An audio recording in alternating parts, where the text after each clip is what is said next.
لفظ اسم کی مکمل تحقیق، اس کا ترجمہ ہے نام، عنوان، شہرت، اور اصطلاحی اعتبار سے یہ علم النحو کے اندر اس لفظ کو کہتے ہیں جو کسی بھی شے کا یا صفت کا یا کام کا نام ہو۔ اس کی صرفی تحقیق یہ ہے کہ یہ مصدر مشتق اور جامد میں سے جامد ہے۔ اس کے حروف اصلیہ ہے سین، میم، واو، ناقص واوی ہے 7 اقسام میں سے۔ نحوی تحقیق اس کی یہ ہے کہ اسم، فعل اور حرف میں سے یہ اسم ہے، مذکر اور مؤنث میں سے مذکر ہے، واحد تثنیہ اور جمع میں سے واحد ہے، متمکن اور غیر متمکن میں سے یہ اسم متمکن ہے، اور اسم متمکن کی 16 اقسام میں سے یہ مفرد منصرف صحیح ہے۔ اس کے مترادفات ہیں علم، لقب، کنیت، اور اس کے متضاد الفاظ ہیں فعل، حرف، صفت۔ فعل اور حرف اس اعتبار سے کہ کلمے کی 3 قسمیں ہیں نحوی اعتبار سے، اسم، فعل اور حرف، یہ تینوں ایک دوسرے کی ضد ہیں۔ اسی طرح اسم کی 2 قسمیں ہیں، کلمے کی 2 قسمیں ہیں، اسم ذات اور اسم وصف۔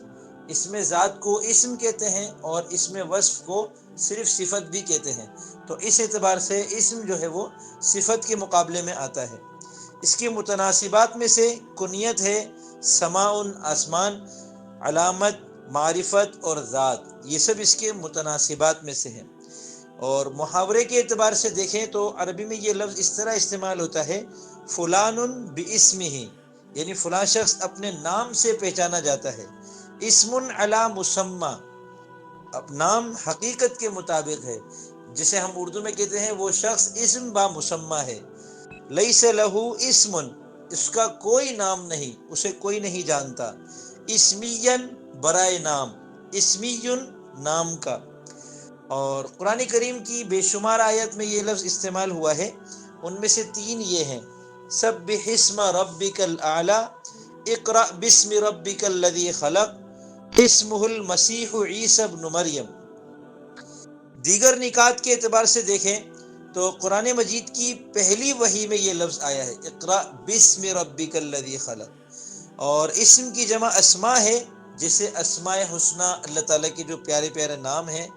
اسم کے بغیر کوئی جملہ مکمل نہیں ہوتا، کیونکہ جملے کی 2 قسمیں ہیں، جملہ اسمیہ اور جملہ فعلیہ۔ جملہ اسمیہ میں مبتدا اور جملہ فعلیہ میں فاعل، یہ ہمیشہ اسم ہوتے ہیں، اور مبتدا اور فاعل کے بغیر جملہ مکمل نہیں ہوتا، یعنی مبتدا کے بغیر جملہ اسمیہ کبھی مکمل نہیں ہو سکتا، اور فاعل کے بغیر جملہ فعلیہ کبھی مکمل نہیں ہو سکتا۔ اعراب کورس، یہ ایک چھوٹی سی کتاب ہے، کتابچہ ہے، 5 اسباق پر مشتمل یہ کورس ہے۔